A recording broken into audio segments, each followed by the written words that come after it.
basically the early hours, and I've been watching a number of interesting documentaries. The last two I've watched are not entirely unconnected.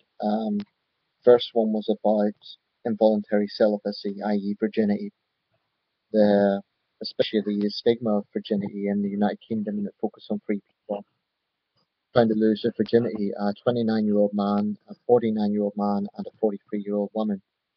Um, if I could find the link for that, I'll put it on this. But the last video I've watched, a bit shorter, from Journeyman, which is a sort of freelance journalism network. And it was exploring um, sex. I think they called it the sex markets, German sex markets. That was the name of the video. I'm going to put a link under this. Um, now, I've spoken about the subject of prostitution before, so there is a chance of me repeating myself with this. But like I say, with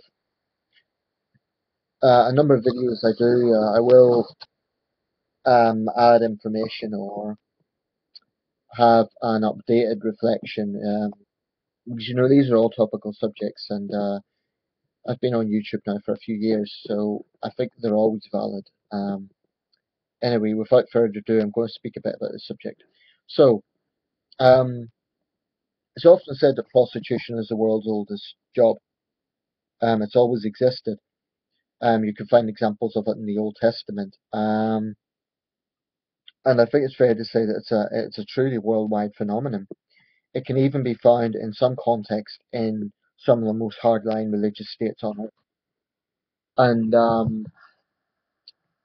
that indicates that it is a very, very prominent aspect of human society. So the taboo around it comes from the fact that it is sex that is bought.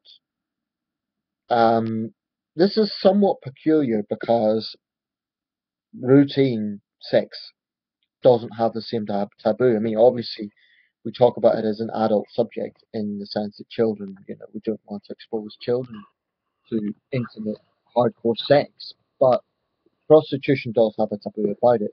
There's no escaping that fact. In pretty much every country, even countries where it's legal, there is a taboo around it. Now, this was focusing on Germany. Within Europe, Germany is one of the countries that takes a more liberal approach to it. And in this particular context, the building was sort of rented out. It was sort of, they call it a supermarket, but that's not a literal supermarket. It just means it's a large building where women can offer their trade, and they're not actually employed by the people who own the building. Rather, they can use it as a forum for their trade. Now, Germany has quite liberal laws on this. That contrasts to other European countries, especially the Nordic countries, Sweden to give an example, and France. France, I believe, was last year passed legislation to sort of copy the Scandinavian model, the Nordic model, which I'm pretty critical of, and I'll explain why in a minute. Regarding my country, the situation here, as far as I know, is it is not illegal to sell your body for sex, but it is illegal to pay on the street for sex. The British laws are somewhat ambiguous, somewhat hard to determine exactly because we're somewhere in the middle with that. Um, so basically, the moral argument to prohibit prostitution comes from two main sources. It comes from religious aspect, which is that it is immoral to sell your body for sex, and I assume that ties into the whole you shouldn't have sex before marriage logic. Um, and then there is a feminist argument, which is that women are being exploited, so it should be banned for that reason. Although to be fair, there are also feminists who argue for not prohibiting it. But the Swedish model, which I'm going to focus on, and which I'm very critical of, is what is important to understand, I think, in understanding the logic for this, is that Sweden is a country where feminism has a massive influence on politics. I think that's a fair statement. I don't think that's a controversial statement. I think it's a matter of fact statement. So feminist thinking is involved in this, and feminist thinking is institutionally biased against men. So basically, the Swedish law is not that prostitution is entirely illegal. In other words, not criminalizing sex workers, but entirely criminalizing clients. Now, I'm critical of that because it's a bit like, I mean, you might think this is a crude analogy, but it is a bit like punishing drug addicts and not drug dealers. Um, or maybe that's not a good analogy, but the point is, it's a service. Prostitution is a service. So by making the buyer illegal, their action illegal, but by saying, oh, well, a sex worker, she can, or he can do what they want, we're not going to criminalize them, it actually causes a problem because the whole point is it's their livelihood. So if you criminalize a client, you're going to punish the sex worker anyway. If the Swedish logic is that they're protecting the sex worker, actually, what they're doing is criminalizing the trade. So that actually they're damaging them anyway. And very often when there is laws passed against sex trade, the first people to complain about it and to protest are sex workers themselves because it is their livelihood. That was the case in France when it was when they tried to copy the Nordic model. There was protest from sex workers. Now, I am fully aware that there is a problem in the sex trade with vulnerable young women who are trafficked. And in Europe, it is usually young women from Eastern Europe. In other parts of the world, there's a really murky situation where you have child prostitutes in countries like Brazil and Cambodia. That's a very, very serious problem. And I have no problem with hardline laws against that because that is blatantly wrong. When you have 9-year-olds selling their bodies and 12-year-olds, it's clearly child abuse. There's no other way to describe it. But when we get into free thinking adult women, I'll come to the free thinking aspect in a minute, but adult women, it becomes more complex. Now, the whole consent argument is one that can be debated on a lot because people will say, okay, well, it might be consenting, but that doesn't mean they're enjoying it. Well, a lot of people have to be waiters in restaurants. They don't enjoy that, but it is still an income. There's a lot of jobs that people do that they do not enjoy. I really don't think there is a massive difference with the sex trade, but there is a problem when it goes underground, i.e., when it's illegal. I believe that problems increase with that because in that situation you get violent pimps, you get potentially violent clients, and sex workers are not going to go to the police because then the police, in situations where it's outright prohibited, they'll be worried that they'll have a record as well. So if they are victims of, for example, rape, i.e., a client forcing himself or not paying or something like that, or if they're being controlled by a violent pimp, the sex worker is not going to go to the police. So she or he is not going to be protected anyway, because they're going to have that stigma of being involved in a trade which is frowned upon. Whereas, by contrast, if it is a legal profession, whatever you think about it, the stigma, at least to some extent, is going to be taken away. So in situations where they are abused, it is much easier for them to go to the authorities and get protection. Um, Likewise, the client aspect, I think, is hugely overlooked. Now, I mentioned at the start of the video that involuntary celibacy and prostitution isn't entirely unconnected. There is a stereotype about clients. That is generally that they're sleazy men who have no respect for women. What I would put to people who have that view is that sexual intimacy is one of the most basic human desires, and I think you're a liar if you say it's not. Either you're a liar, you're motivated by religious conviction, which I respect. If you don't believe in sex before marriage in your own life, that I entirely respect that. But I don't believe that religious people have a right to dictate to others what they do with their own body.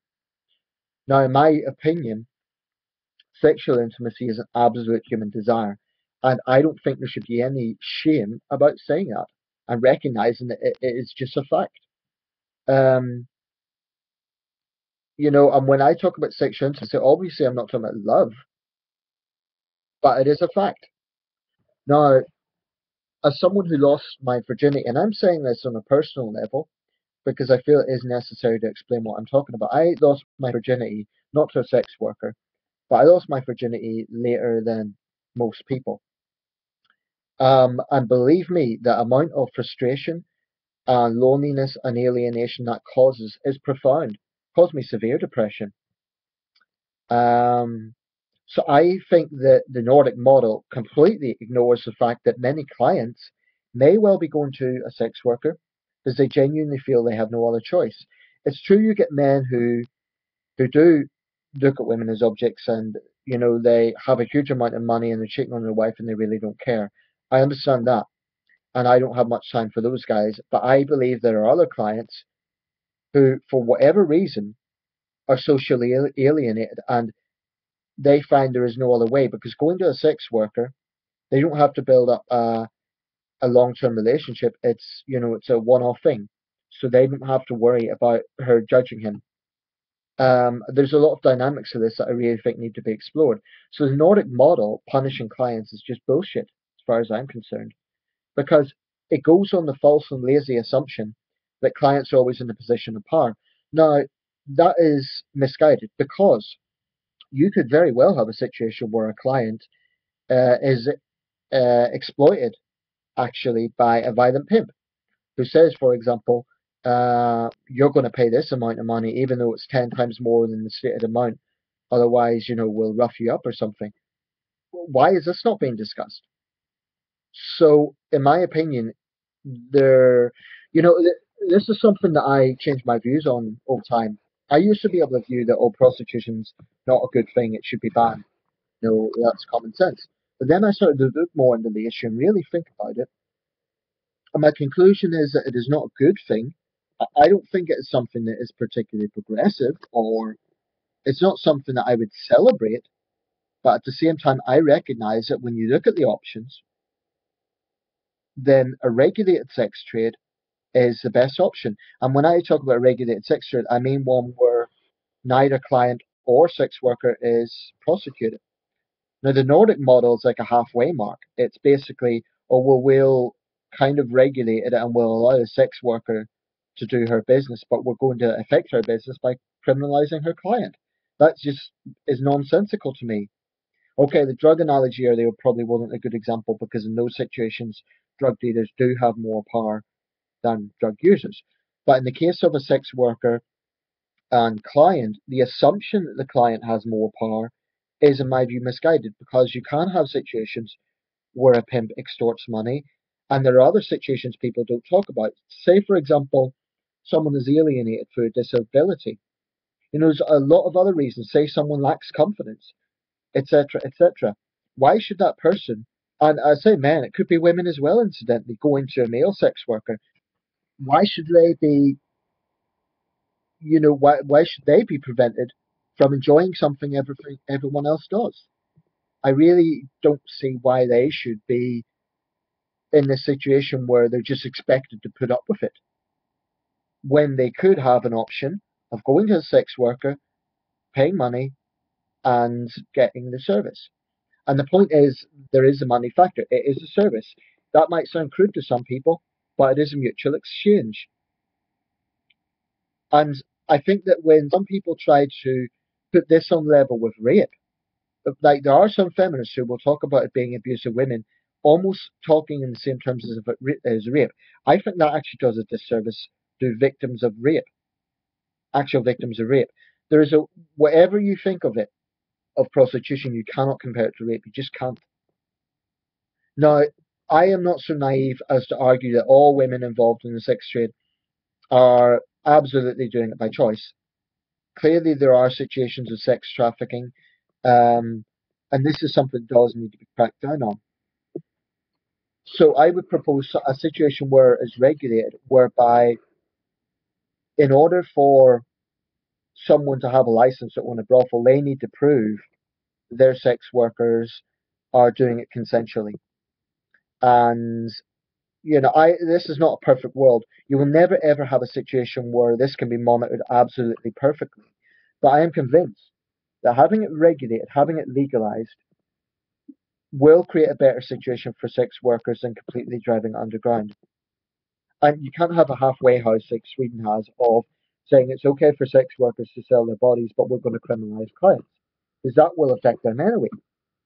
So actually, if the idea is to protect sex workers, all it's going to do is, the reasons that they're involved in the sex trade could be a wide range of reasons. Maybe they're detached from their family. Maybe, there could be a wide range of reasons, and I agree that the reasons need to be discussed.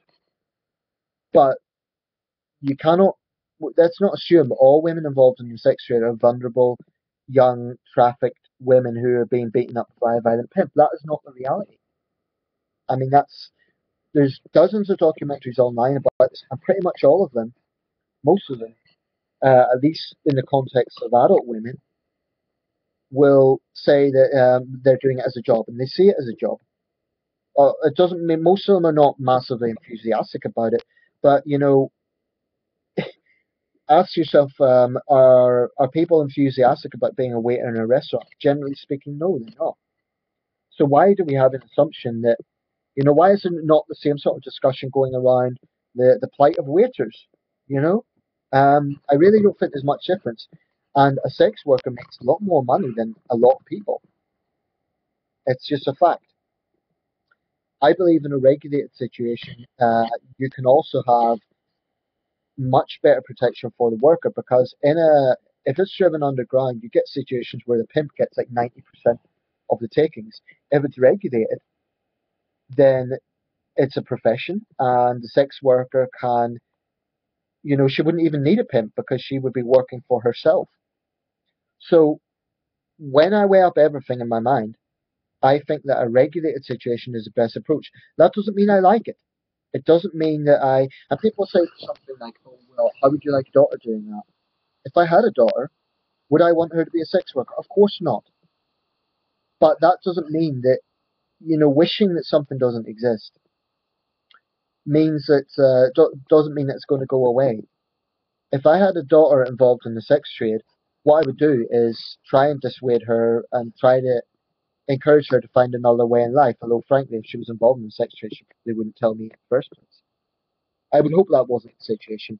And that's why I say it's not something that I think should be celebrated. I don't think it's a good thing. But nor do I think it's a bad thing, in the sense that I don't think that either sex workers or clients should be stigmatized. I think it's a normal thing.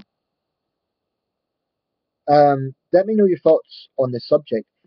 I just think it's very, very important to differentiate between adult women who are doing it because, well, for whatever reason, versus vulnerable young girls who are being exploited. Now, there are some proposals to change the situation in Germany, toughen up a little bit, and some of the proposals I've got no problem with. For example, raising the age from 18 to 21. I'm fine with that. I don't think that's a problem. And there's other approaches that I would have no issue with. But I think Germany would make a mistake if it goes down the route of copying France and Sweden. Um, because there's going to be no way to have reliable statistics on, for example, the number of sex workers who are being abused. There is a lot of areas to this debate, and I'm open-minded enough to listen to views that are different from my own. But what I will say to people is simply demonizing clients as being like, oh, these sleazy men who want to control women overlooks a lot of issues.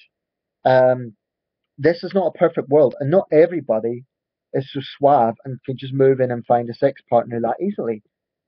So why should people who have a lack of confidence or have a disability, or what, it could be anything, that for whatever reason, and I'm not saying that everyone who has a disability obviously needs to do this. I'm not saying that. I'm just saying that this is not a perfect world.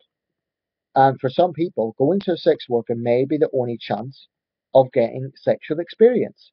And why should they be prevented from doing so? As long as they're not abusing the sex worker, as long as they're not raping her, i.e., going beyond the time that's designated, or trying to have sex with her without paying, um, I really, really don't see why they should be criminalized.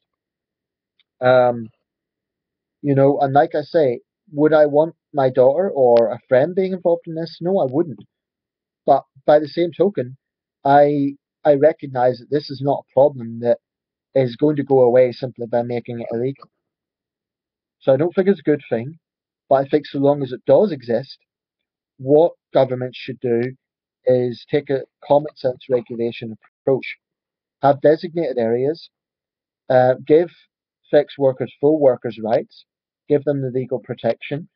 Um, and another thing, by the way, about criminalizing clients, if a client, for example, witnesses another client abusing the sex worker or a pimp abusing her, because let's face it, the two people most likely to see abuse are the sex workers themselves and the client. Now, if you criminalize the client, he's not going to report any abuse that he does see. He may be a decent man who has went to a sex worker because he wants sexual experience and he treats her well, he doesn't abuse her, but then he sees maybe the next client doing that or a violent pimp and he thinks, wait a second, this is wrong. I feel bad about that. I want to go to the police. But if I go to the police, I'll be arrested because I've just been to a sex worker myself. So think about that logically, and that's going to prevent reporting taking place. So let me know your thoughts if you're from France or Sweden. Let me know your thoughts about the law in your country. Do you think it's working? Like I say, the law in Britain is stricter than that of Germany, but I think we probably have a similar model to France and Sweden. Because as far as I know, it's illegal to buy sex in this country. So yeah, it sounds like we pretty much have the same model as Sweden does, and I think it's wrong. I think it's I mean, curb crawling is illegal in the UK. I think it's very difficult for the police to police someone going to a private escort. I can understand why curb crawling is more of an issue because that is more likely to be women who are being abused. But I think we should have a situation where, for example, escorts are legal. And as far as I know at the moment, there's no laws against that. So, like I say, the situation in Britain's a bit ambiguous. Um, Let me know your thoughts. There's a lot of dynamics to this. I don't think that prostitution is a good thing, but nor do I think that it's something that should be stigmatized because I think it's inevitable. And we live in an imperfect world. For some people, that is the only choice they have. And women, if you want to talk about it as a women's rights issue, it could very validly be argued that it's their body. Now, I do find it interesting. Feminists will talk about their body, their right when it comes to issues like abortion, and yet when it comes to this, there are many feminists who want it banned. That doesn't make any sense. Um, Let me know your thoughts.